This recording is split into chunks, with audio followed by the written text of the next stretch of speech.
ये कहानी है द्वेष प्रेरित, लापरवाही से भरी, बिना अधिकार क्षेत्र के कार्रवाई करने की कहानी।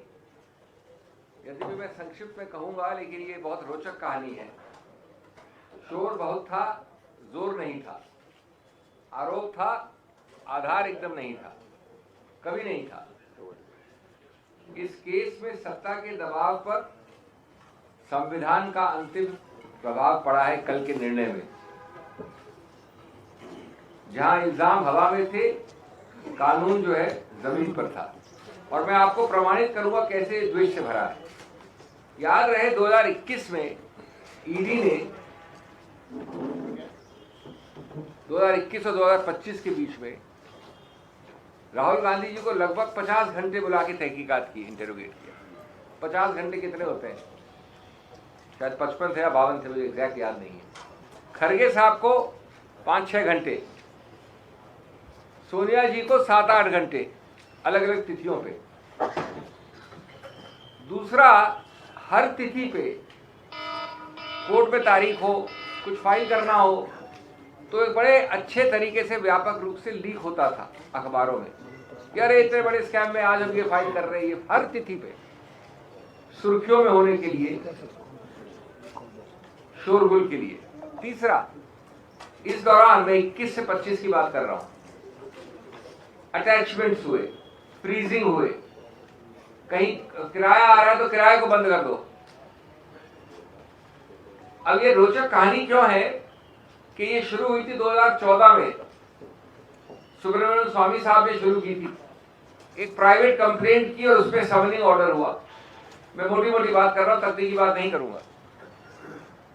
2014 में ही सुब्रमण्यम स्वामी जी ने हजारों सैकड़ों बार लिख दिया सीबीआई को और ईडी को कि मैंने ये कार्रवाई कर दी है, ये आरोप है, ये गलती है, ये है फलाना ढीकर।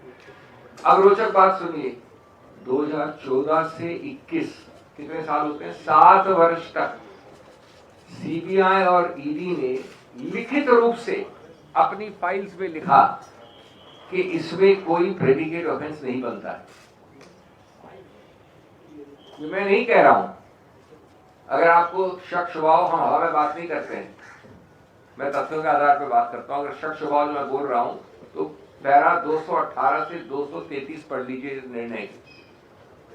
ये बहुत महत्वपूर्ण बात है। 2014 से 21 तक फाइल पे, क्योंकि ओपिनियन ली गई, सलाह ली गई। प्रेडिकेट ऑफेंस एफआईआर की एजेंसी होती है सीबीआई, मनी लॉन्ड्रिंग की एजेंसी होती है ईडी। दोनों का संयुक्त सहमति थी, जॉइंट कंसेंसस ये शब्द इस्तेमाल किया है जज ने 232 पैरा नंबर पे। संयुक्त सहमति कि इसमें कोई प्रेडिकेट ऑफेंस का एफआईआर बनता ही नहीं है।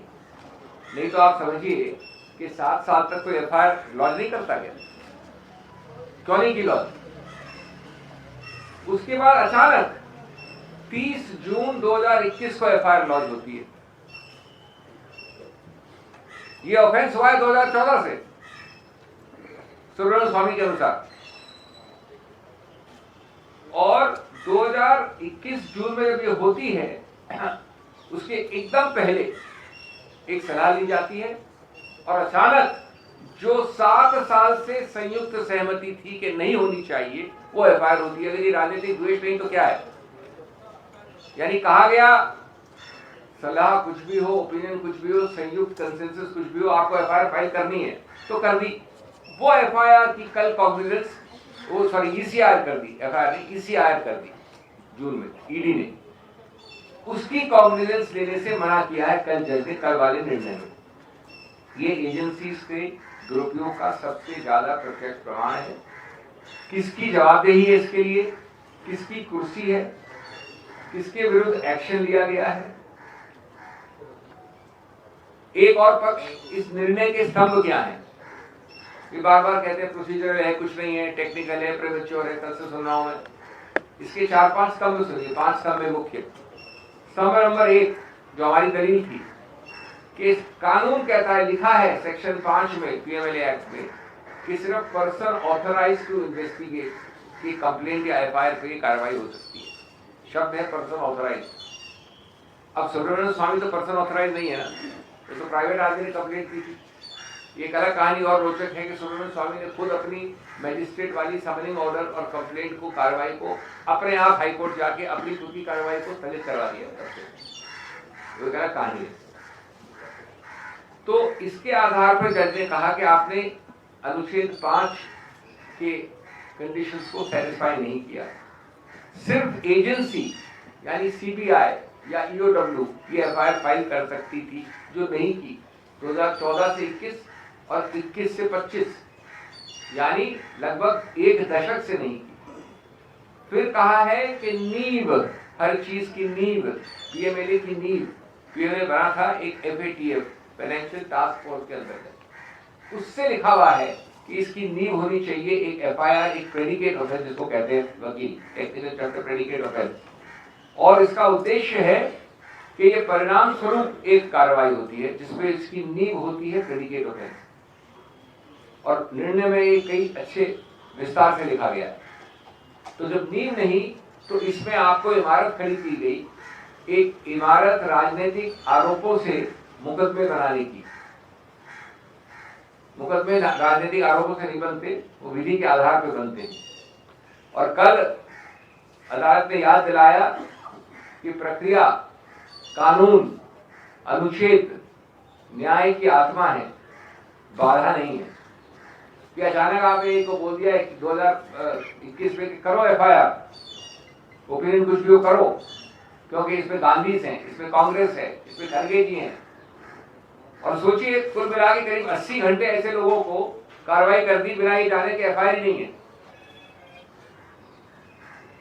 बिना कानूनी नींव के खड़ा किया गया मुकदमा अपने बोझ से खुल गिर गया। हाँ, ये बात सही है कि जज ने कहा है कि मैं आगे मेरिट्स पे नहीं जाने की आवश्यकता है, क्योंकि ये बहुत महत्वपूर्ण बात है।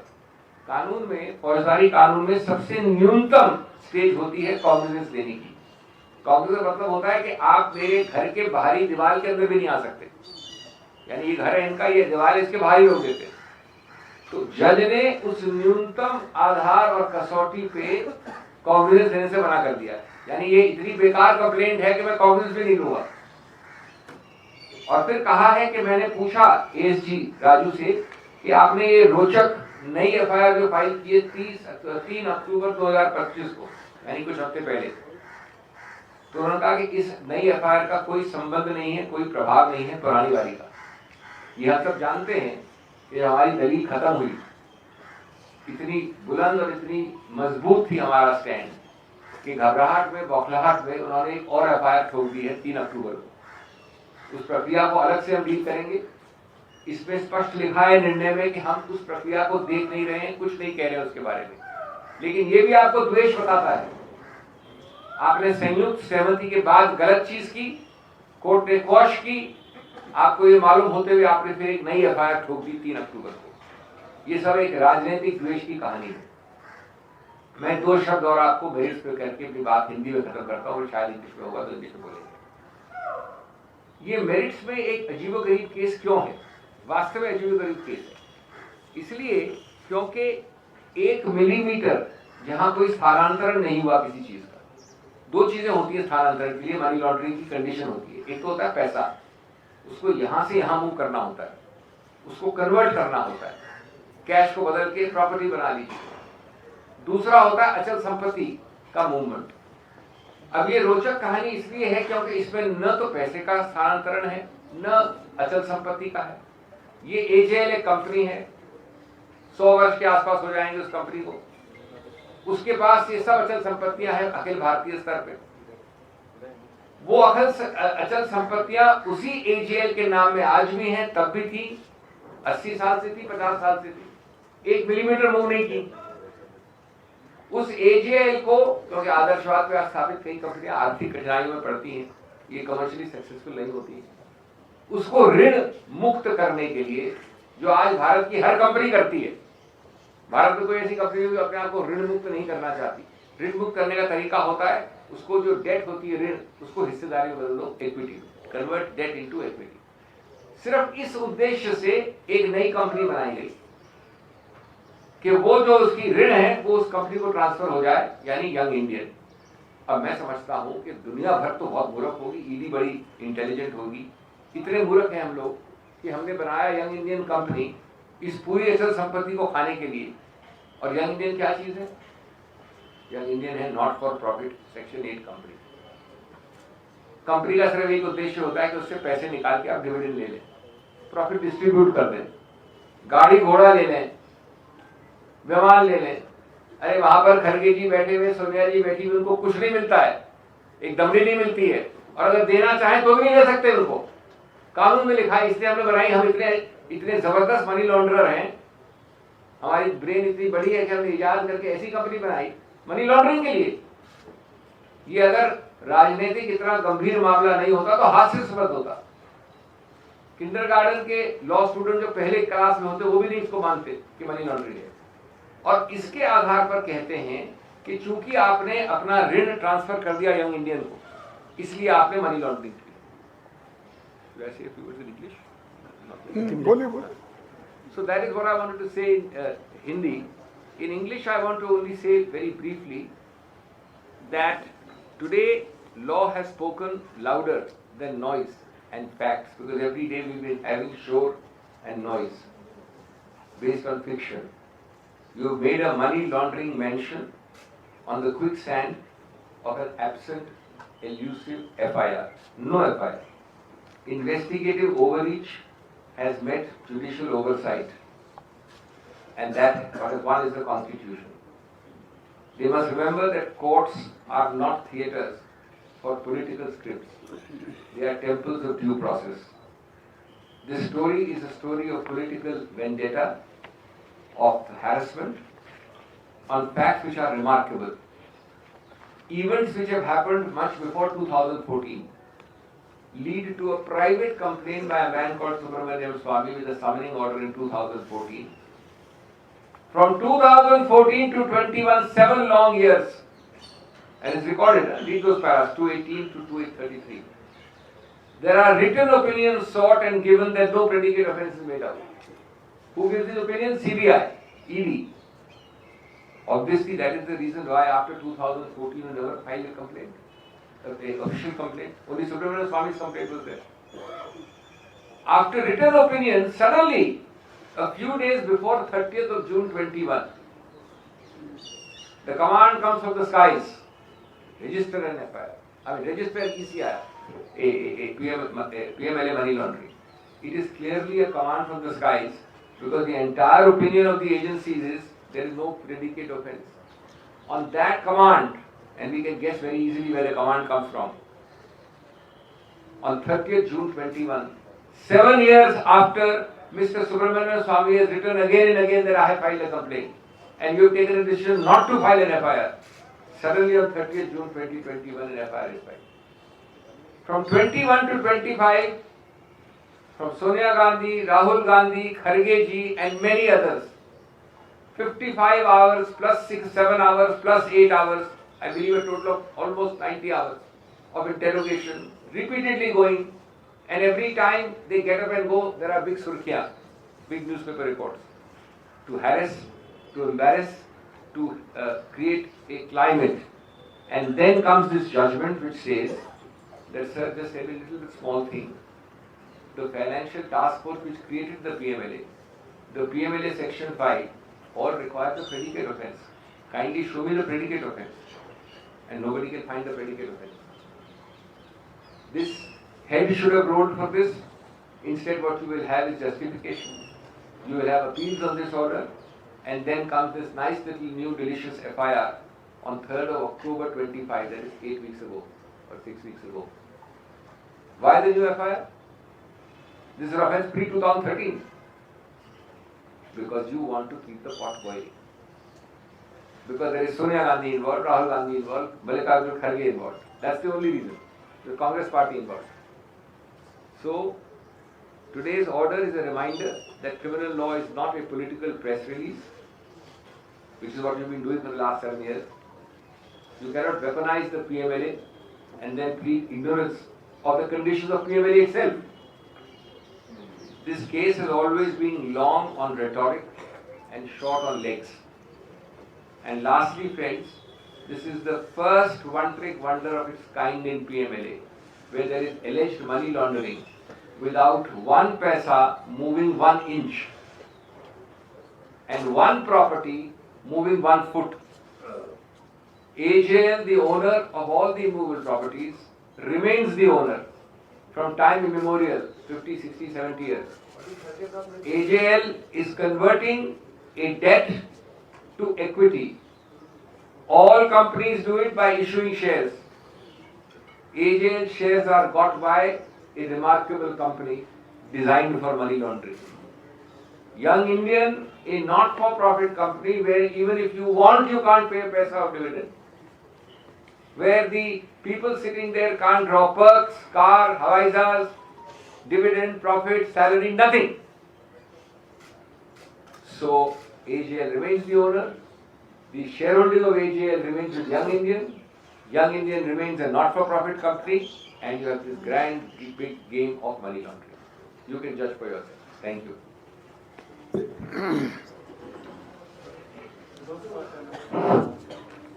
देखिए, मैं ज़्यादा कुछ कहना नहीं चाहता क्योंकि सारी चीज़ें हमारे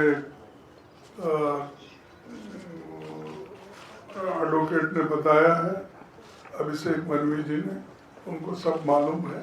मैं इतना ही कहता हूँ कि ये जो उन्होंने नेशनल हेराल्ड के नाम से केस डाला और इस उद्देश्य से ये लोग ये कर रहे हैं कि एक पॉलिटिकल वेंडेटा, एक द्वेष के दृष्टि से ये केस किया जा रहा है और उसके कारण क्या है उन्होंने बताया। अब ये पेपर आज का नहीं, 1938 में फ्रीडम फाइटर्स ने एक पेपर को एस्टैब्लिश किया कि आज़ादी दिलाने के लिए, लेकिन ये लोग आज मनी लैंडिंग, सीबीआई ऐसे एजेंसीज को उपयोग करके हमारे कांग्रेस नेताओं को बदनाम कर रहे हैं। खासकर गांधी फैमिली को उन्होंने सताने के लिए ही ये केस डाला है, नहीं तो इसमें कुछ नहीं है और कोई एफआईआर नहीं है। कोई प्राइवेट पर्सन एफआईआर डालता है, उसके ऊपर एक कार्रवाई करते हैं और आज इस दृष्टि से कहा जाएगा कि जो चीज़ में कोई दम नहीं है उसमें दम भरने की कोशिश करके हर एक को हरासमेंट कर रहे हैं।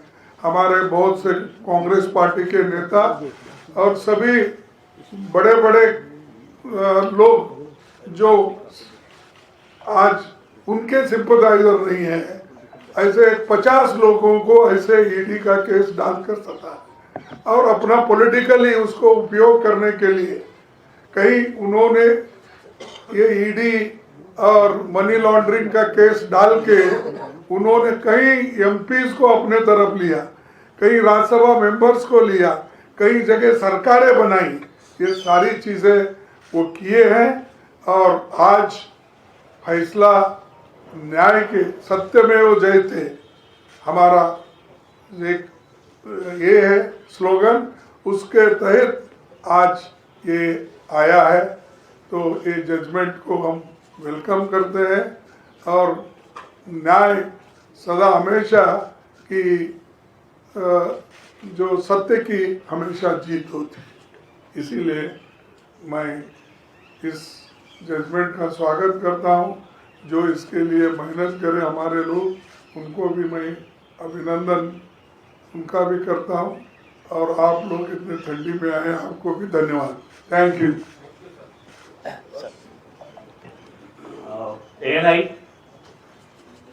अरे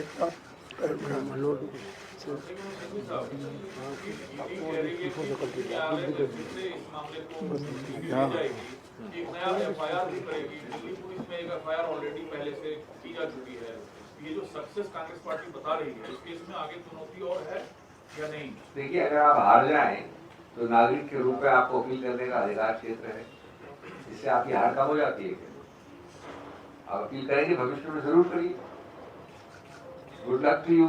लेकिन जो मैंने आपको तथ्य बताए हैं वो ऑब्जेक्टिव तथ्य हैं, एक तिथि गलत नहीं, एक प्रक्रिया गलत नहीं। ये आप जवाबदेही कहाँ देंगे कि 2013 से 21 तक और 21 से 25 तक जो आपका रवैया रहा वो क्या था, क्यों किया आपने ये, और अब जो आप कर रहे हैं, जो आगे करेंगे भविष्य में, वो नई एफआईआर क्यों की, क्या आवश्यकता थी? एक मिनट, देखिए ये फैसला आने के बाद मैं ये कहना चाहता हूँ, मोदी जी और शाह रिसिग्नेशन देना चाहिए। वो क्योंकि उनके मुंह पे एक थप्पड़ मारे जैसा हुआ है, और आज वो ये समझ के राजीनामा देना चाहिए। ऐसे जनता को सताने का काम वो नहीं करना चाहिए। भविष्य में उनको ये मालूम होगा कि ऐसे चीज़ें हम अगर करेंगे लोग चुप नहीं बैठेंगे और ये उनकी बेइज्जती होगी, ये मैं कहना चाहता हूँ। Advocate Singhvi Rishabh from Times. Now, since the judgment has come and many BJP spokespersons have said that Congress is celebrating a technical issue and it's not a victory there, the case will go on. What's your comment on that? See, a judgment is a judgment. You can use any adjective you like, self-servingly calling it technical. Please ask them if a violation of the PMLA Act is technical. Please Okay. ask them if they weaponize PMLA on the one hand, and on the left hand they say it's only a technical thing. And why did they not file an FIR from 14 to 21, and what was the meaning of all their opinions saying no predicate offence is made out? Please ask them that. PTI, Sandeep, last.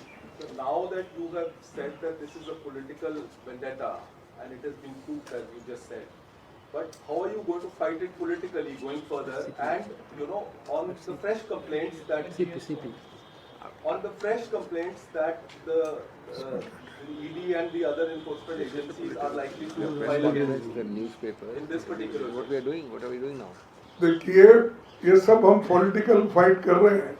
इससे पहले जुलूस निकाले, जब सोनिया गांधी जी को ED case में बुलाया था, मुझे बुलाया था, राहुल गांधी जी को बुलाया था, और कई लोगों को भी बुला के उन्होंने इसके बारे में पूछताछ की। लेकिन हम सड़क पे, सदन में, सदन के बाहर हर जगह फाइट कर रहे हैं, फाइट करते रहेंगे और इनको लेसन सिखाएंगे।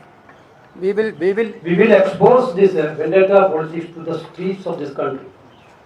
Entire nation is now agitating. Congress party, you know, since 7 years are facing this type of humiliation from ED. Our supreme leadership are facing this type of vendetta politics. Now the entire Karyakarta is actually agitated. We are going to show of strength in all over India, because this is clearly an example of how ED is misused by the central government to target the opposition leaders.